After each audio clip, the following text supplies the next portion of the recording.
Oke, selamat pagi adik-adik semua. Nah, kembali lagi dengan Miss Widi di sini. Kita masuk ke pelajaran Bahasa Indonesia untuk kelas 11. Nah, semoga kalian dalam keadaan sehat ya. Nah, mari kita simak-simak baik-baik apa materi yang akan saya bawakan pagi ini. Nah, materi yang akan saya bawakan pagi ini ialah kita akan membahas seputar teks ceramah.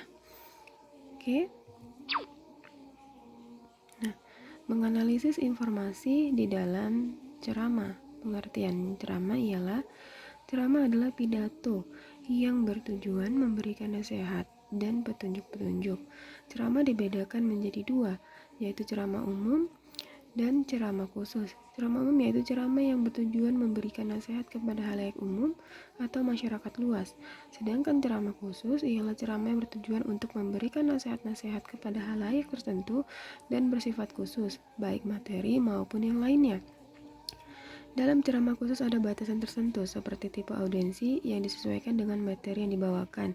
Contohnya seperti kita melakukan ceramah tentang keagamaan. Bila kamu melakukan ceramah tentang keagamaan, misalnya agama muslim, otomatis audiensnya ataupun pendengarnya itu berarti yang beragama muslim. Nah, itu contohnya ya. Kemudian, ciri-ciri informasi yang disampaikan dalam ceramah. Yang pertama itu ialah harus jelas, kemudian harus lengkap, 3 harus lugas, yang keempat harus logis atau masuk di akal, yang kelima mudah dipahami. Nah, ini manfaat ceramah. Manfaat ini dibagi menjadi dua, yaitu dari segi pendengar dan dari segi pembicara. Nah, yang pertama kita akan cari tahu dulu manfaat ceramah dari segi pembicara. Ya, yang pertama yaitu melatih keterampilan berpikir, yang kedua melatih mental, dan yang ketiga meningkatkan keterampilan berbicara. Jadi ada 3 ya, dari segi pembicara, melatih keterampilan berpikir, melatih mental, dan meningkatkan keterampilan berbicara. Nah, sedangkan dari segi pendengar, yaitu memberikan wawasan yang luas berkaitan dengan informasi yang disampaikan oleh pembicara dan memberikan gambaran kepada pendengar mengenai luasnya suatu persoalan serta jalan keluarnya. Jadi ada 2 manfaat ceramah, yang pertama dari segi pembicara dan dari segi pendengar.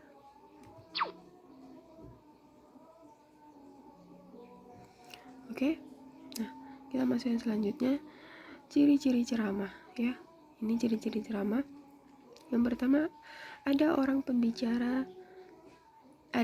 pembicara dan sekelompok pendengar yang sudah dipersiapkan. Kemudian ada ide yang akan disampaikan dengan lisan atau uraian lisan. Yang ketiga, ada kesempatan bertanya bagi pendengar yang harus dijawab oleh pembicara atau penceramah. Yang keempat, ada alat-alat peraga yang dipakai untuk menjelaskan isi atau materi ceramah. Jadi ada 4 ciri-ciri ceramah. Kemudian struktur ceramah. Ya, struktur ceramah ini terbagi menjadi 3. Yang pertama itu pendahuluan. Nah, pendahuluan ini terdiri dari salam pembuka, ucapan terima kasih, dan pengenalan topik ataupun pengenalan tema yang akan kita bawakan. Kemudian bagian kedua yaitu isi. Isi terdiri dari materi yang dibahas, kemudian pendapat pembicara, alur pembicaraan, dan referensi dari pendapat yang disampaikan. Kemudian penutup yaitu kesimpulan, ungkapan penutup, dan salap penutup. Ya, jadi struktur dari ceramah itu ada 3: pendahuluan, isi, dan penutup. Kemudian di sini hal-hal yang harus diperhatikan saat berceramah. Yang pertama, kuasai materi. Yang kedua, tunjukkan penampilan yang menarik. Yang ketiga, berbicaralah dengan singkat, padat, dan jelas. Kemudian gunakan intonasi dan mimik wajah yang tepat. 5. Gunakan gerak tubuh yang wajar. 6. Kendalikan ketegangan. 7. Gunakan bahasa yang baik dan benar. Dan yang terakhir yaitu jangan terpaku pada teks. Jadi ada 8 hal-hal yang harus diperhatikan saat berceramah. Nah, sekarang kita masuk ke dalam hal-hal apa saja yang harus kita miliki agar menjadi pembicara yang sukses atau pembicara yang baik. Nah, di sini ada 5 hal yang harus kita miliki. Yang pertama itu ialah keberanian dan tekad yang kuat. Kemudian yang kedua, pengetahuan yang luas. pemahaman yang baik tentang komunikasi massa. Yang keempat ialah penguasaan bahasa yang baik dan benar. Yang terakhir itu latihan yang memadai. Jadi ada 5 hal yang harus kita miliki agar kita menjadi pembicara yang baik dan sukses ya.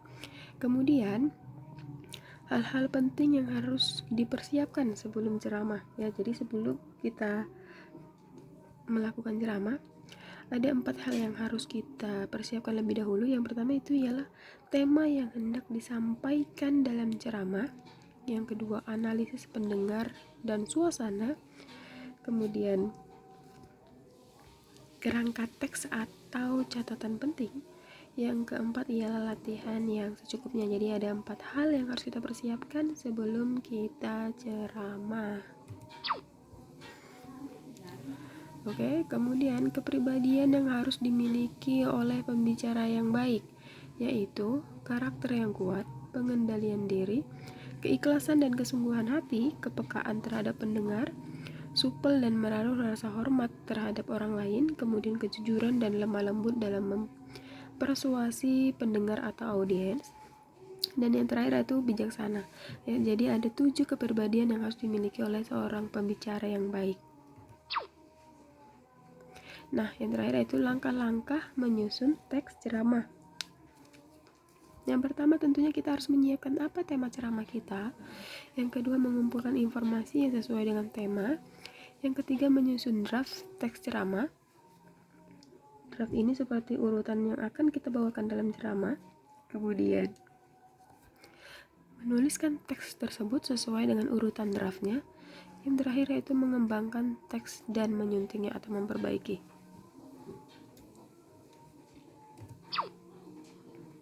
Nah, ini di sini saya ada contoh satu analisis teks ceramah dengan tema akhlak ya. Apa saja sih yang kita analisis dari sebuah teks ceramah? Yaitu pertama tentang unsur-unsurnya ya. Apa unsur-unsurnya? Ada tidak pembukaannya yaitu dengan salam pembuka, kemudian isinya itu tentang apa, dan ada tidak penutupnya ya. Kemudian dari segi kebahasaan ya, ceramah itu mudah dipahami atau tidak ya, atau menggunakan bahasa yang sederhana kah, atau menggunakan bahasa yang tidak kita pahami. Kemudian isi informasi ya, apa isi dari informasi tersebut ataupun apa isi dari ceramah tersebut ya. Ini ada 3 hal yang harus kita analisis, yaitu unsur-unsurnya, kebahasaan, dan isi informasi. Nah, sekarang kita masuk ke dalam tugas ya. Setelah kalian pahami apa itu ceramah, kemudian apa strukturnya dan bagaimana kita cara menganalisisnya. Nah, di sini saya sudah berikan 4 tema yang bisa kamu jadikan sebagai tema ceramah ya. Jadi di sini saya mau pilihlah salah satu temanya, kemudian buatlah contoh teks ceramah dari tema yang sudah kamu pilih ya. Buatlah satu contoh teks ceramah dari tema tersebut ya, dari tema yang sudah kamu pilih. Jadi pilih salah satu ya. Dari keempat ini, pilih salah satu tema mana yang akan kamu jadikan sebagai tema ceramah kamu. Oke, semoga adik-adik semua dapat memahami, dan saya akhiri dengan Assalamualaikum warahmatullahi wabarakatuh. Selamat pagi.